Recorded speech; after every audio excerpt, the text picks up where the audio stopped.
சந்தானா வந்து உண்மையிலே இரிட்டேட்டடா இருந்தாரு. ஐயோ டே ஏன்டா நைட் ஷூட்டை போட்டு கொல்றானுங்க இவனுங்க அப்படின்னு.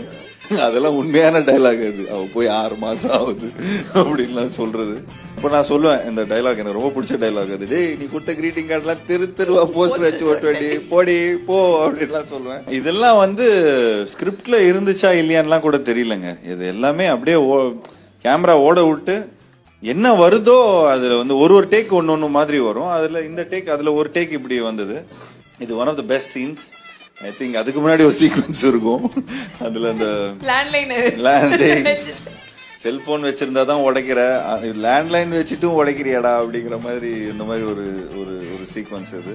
In this scene there's not much. I was remembering my dialogues. So ஆமா அது அந்த லபலபா அந்த வயிற்றுக்குள்ள 2 கண்ணு அப்படியே பாயுது அப்படியே அப்படிலாம் சொல்லுவாங்கல்ல, அதெல்லாம் கொஞ்சம் லைட்டா அங்கங்க ஓன் டைலாக்ஸ் எல்லாம் வந்துரும்.